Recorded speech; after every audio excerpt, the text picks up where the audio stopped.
My dear educators and nation builders, right from the dawn of this academic session 2020 and 2021, Corona pandemic was announced and we were compelled to operate from home. That is through online mode of teaching. Undoubtedly, the entire teaching fraternity has done an exceptional job and we very quickly adapted to this online teaching learning process. But it is very, very essential to evaluate that how much effective this online teaching learning process is. So in this video, I am going to share certain tools and rubrics to evaluate the effectiveness of teaching learning through online mode. So let's start. First and foremost to understand is about education, its meaning and purpose. Education is only tool which can help us to bridge the gap between poverty and prosperity. The purpose of education should not only be to produce an army of literates who or to produce just doctors, lawyers, and engineers like a Xerox machine. Rather, the purpose of education is to empower, liberate, bring around all-round development in the personality of 21st century learner, that is Gen Z kids. Education should mold our behavior. When we talk about the formats of education, in our country, there are broadly two modes. One is the traditional, conventional, and age-old campus-based, Gurukul-based teaching learning process. If we run down our memory lane, we can easily understand that ever since centuries, the school-based, that is direct or face-to-face or campus-based learning was in practice in our country. Whereas this pandemic has provided us this incredible opportunity to even work from home using technology and impart the education to the masses. This is known as online teaching learning. The process in which we use internet, we use technology, we use some electronic devices to disseminate the knowledge, and we can perform our classroom transactions through these devices or mode, and is popularly known as digital or online mode of teaching and learning. This online teaching learning is further categorized or is disseminated into three formats. First format is synchronous. Synchronous education or synchronous online education is a mode in which real-time teaching learning happens through the technology, wherein just like school, students have to log in or have to follow a fixed timetable, and they have to undergo through the use of technology the various instructions, the topics which are being taught by the teacher. On the other hand, we have second format which is known as asynchronous, which is flexible mode of online or digital teaching where child can learn and study through the technology at his own pace, as per his or her own flexibility. They can review, they can study the content, the digital content, the recorded material, the web learning through their own convenience, 24 by 27, anywhere, anytime, easily. as per their convenience and their learning style. And third is, of course, the blended learning, which is a synthesis or amalgamation of both synchronous and asynchronous method. Further, I believe that there are four important pillars of any education system across the world. First is the curriculum, that is, it should be the age appropriate, that what is supposed to be covered during one academic year, and it should be very contemporary. Next pillar of education is content. With regard to content, we have to design and reimagine the content which is latest, which is need of the hour, and it should again be age appropriate. Once this both are done, next is very important, that is pedagogy, that is art and science of teaching, how the knowledge will be transmitted or transferred by the teacher to the learners. And then comes the assessment and evaluation, which is integral part of any teaching learning process. When we say teaching learning, it is actually a process. And evaluation is something, its role cannot be undermined. It is a combination of various techniques like assessment, analysis, performance of the students to be checked, how the improvement can be made, what type of results we are getting, and providing exclusive feedback to the students. These all are part and parcel of evaluation. Let's have an overview of this teaching learning process. When I say process, it means it includes series of steps. Number one, it is about sound lesson plan. Next is immaculate content design. After that, it is the latest pedagogy through which the knowledge need to be imparted to the child. And then comes assessment and the evaluation. After assessment and evaluation, it is very important that all the necessary corrective measures or remedial actions are taken to bridge the gaps, the shortcomings of a child. And last and the final step in this process is reporting the result to the students. So this is a complete cycle. With regard to online teaching learning, so there are two sets. One thing is online teaching and other thing is online learning. Now let us have a discussion and I will aware you about the various rubrics or parameters of online teaching's evaluation. First and foremost in this process, it comes is the online class timetable. When we make online class timetable, we have to be very cautious and very careful that neither it should be too long that it becomes taxing for the child as it adversely impact and affects the health of a child. Even CBSE has been giving or providing its alternative academic calendar. They were also emphasizing that what should be the screen exposure or what or how many hours the online classes should be run from primary wing till the senior secondary wing.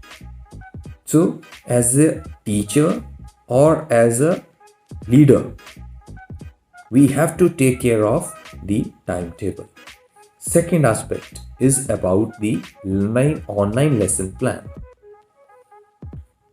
Unlike our school's routine lesson plans, the lesson plans which we are making for online studies should be definitely comprehensive.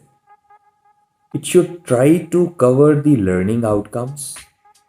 It must have some scope of life skills, and there should be variety of activities which should be covered in your lesson plan. Dear friends, next and important aspect is about the punctuality. Since we are operating from home, so teachers are not under direct supervision. Therefore, learners' attention can be grabbed only when the educators are even very much punctual, because we have to lead by example. When I say punctuality, I mean to say that teachers' login time, logout time should be fixed. It is not that they are having the flexibility, but they are not following the timetable. They should be stick to the timetable which has been defined for them. If suppose 9 to 10 teacher A is supposed to deliver the live session, that is a virtual class, and 10 to 11 another subject teacher is supposed to post the recorded video, both the teachers should follow their own time which is allotted to them.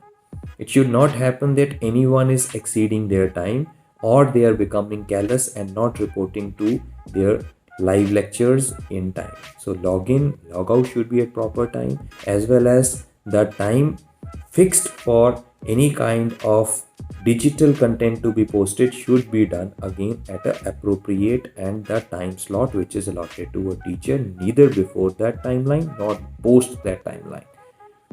Dress code is another very important factor. Now we know that parents are in our classroom.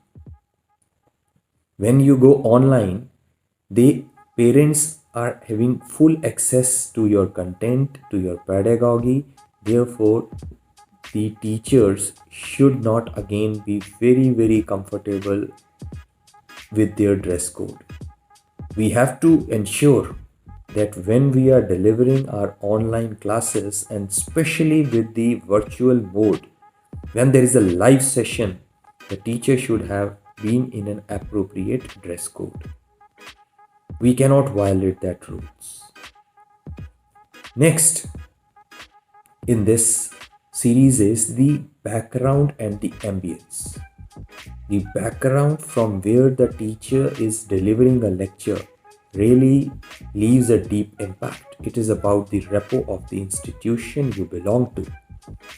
Therefore, the room should be well lit. The position of the camera preferably should be horizontal.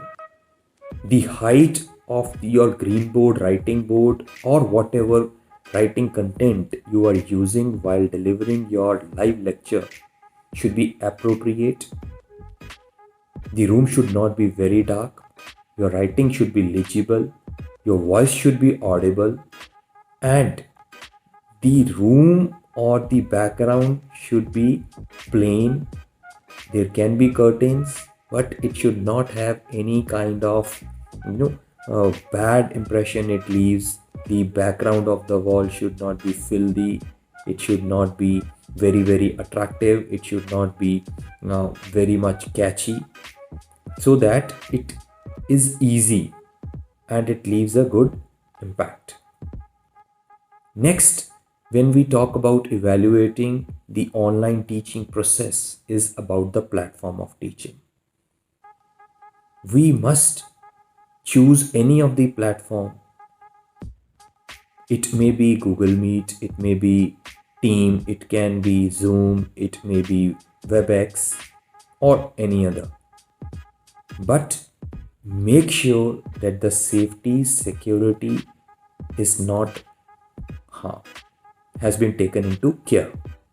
In addition to this, it need to be checked whether the proper orientation of the teachers, parents, as well as students, that how to operate and use that platform should have been done. Next is about pedagogy and delivery mechanism. No doubt we are delivering through online modes, but still sometimes we feel that we have certain restrictions and limitations. But trust me, dear friends, even through this virtual mode of teaching, we can use infinite teaching methodologies. May it be flip learning, may it be role plays, discussions, peer projects. Engagement of the students is very, very important. So all these tools, techniques must be used by the teacher rather than being confined to only one tool, that is simple delivering a lecture, that is again coming back to traditional method of chalk and talk. So teachers can do all these activities easily with a sound planning, as I have discussed. Next is the dissemination of e-content. Again, this is something very, very important. If a teacher is supposed to post any PDF, PPT, worksheet, assignment, or any other kind of digital content to the students, in addition to the fixed timings, it is very, very important the kind of caption is being sent along with it. There should be no grammatical error. Spellings should be checked carefully. The timings of sending the message must contain, or the caption must contain, the subject, the name of the teacher, proper content should be clear. If there is any deadline to submit the test or to submit a worksheet and assignment, each and everything should be very much clear in the message or the caption which we are posting along with the digital content. And of course, assessments are very, very important. Since we are operating through online mode, therefore regular assessments, that is continuous and comprehensive basis, must be conducted. Rather than conducting and waiting only for the terminals or the end term or IPTs, midterms, it is better that we can continuously keep on doing the assessments. Now prefer blended mode. We can go for the quiz, we can go for gaming, we can go for small projects, even it can be in the form of Viva, there could be the Google quiz, it can be in the form of subjective, pen and paper. So let us explore more and find certain interesting and blended assessment approach rather than getting again confined to only one pen and paper or the traditional method of assessments. Through online mode also, there are n number of interesting assessments possible. And last, to evaluate how well the teaching process is going on is our reporting. The timely reporting should be done, because if you have done your teaching, you have delivered the lectures, you have passed on the assignments to the students, you conducted the assessment or the class test, but it has not been reported to the parents, or the result of it is not communicated or shared with the students, it's all vain. This is how the evaluation for online teaching of the teachers, that is educators, can be gauged and can be done. This was the checklist. Now, learners are also equally important and integral part of teaching learning process. We cannot ignore their interest as well as their evaluation. There is a checklist for evaluating the students' performance. For this, punctuality. The way we are determining the punctuality for the teachers, similarly, the punctuality of the students is also equally important. We need to ensure that they log in at proper time, they log out once the meet gets over, they are regular in the classrooms. Wherein the child is not actively participating or is not showing up for more than 3 days or a week span, immediately it becomes the duty of the teachers to call back or approach the child, because our small negligence may lead to a disconnect and we can lose a child forever and we will lose an admission. So we have to stay connected with the parents, we have to stay connected with the children. Next is attendance. Through online also there are various modes of doing or taking the attendance of the students. It Every school follows their own process. It can be in the beginning of the day or at the end of the day, or it can be even every session a teacher can quickly take. There are certain applications like in Google Meet, it is inbuilt. Similarly, there are certain other applications through which you can directly take the attendance, or it can be through verbally teacher calling out and recording it, or it can be digitally done, or even through the chat box students can mention their names and their presence. Even there is a provision in Google Classroom too. So regular attendance must be taken and we have to keep a record of it. Next is the involvement and engagement of the students. It should not become that a one-way process. Even when we are delivering through a virtual or through online mode, we can engage and can ensure the participation of children. Learners of 21st century, they are very smart and they have adopted this technology as good as we have. They log in well in time, they appear on a screen for a while, and then, in order to save the bandwidth or the frequency, they turn off their cameras and then God knows what they are doing. Therefore, it is very essential that teacher takes some logical pauses after 10 or 15 minutes of the sessions. They can prompt the child by their name. They can be told to read something. They can be asked some questions. If a mathematics teacher can tell the child to tell the next steps or help you out. So there are various ways through which you can engage a child or a learner. Or sometimes, occasionally, we can say to the children, okay, type this concept in the chat box, write the formula, write this equation. In this way, they will always be alerted. Even some kind of reading sessions can also be done through the online mode. So with this, the connectivity with the students and the classroom remains very lively, engaged and active. Even it provides a fillip and enhances the motivation for the teacher too. Deadlines for the students are very, very important. Whenever we are awarding them any kind of test, whenever we allot them any worksheets or assignments, it is very important that they are given certain timeline or deadline. Every worksheet, assignment or test must contain a deadline, otherwise children will become too casual. Yes, do give them some extra slot or do give them some extra time, but there must be a deadline to submit the assignments or test sheets. Blended assessment, which has already been discussed, is very important because how the children are grabbing the knowledge and how well they have understood based on the learning outcomes the teacher has decided in their lesson plan. Various assessments should be conducted and continuously. This will help us to stay again connected with the children and to take the necessary remedial measures immediately, because the feedback need to be converted into a feed forward. Last but not the least, it is very, very important that to make the classes more lively and to do away with the monotony, we conduct various kind of extracurricular co-scholastic activities. They should be embedded in our online teaching learning timetable also, the way we used to do it in campus. There can be various activities, virtual quiz, virtual educational tours,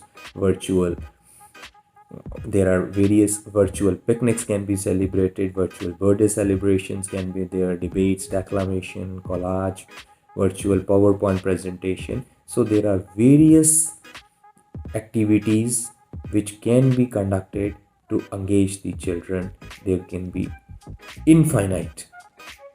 So it is very, very important that we regularly evaluate teachers as well as students. Only then this online teaching learning process, its sanctity can be ensured. I hope this session would really help you and would benefit you. Thank you.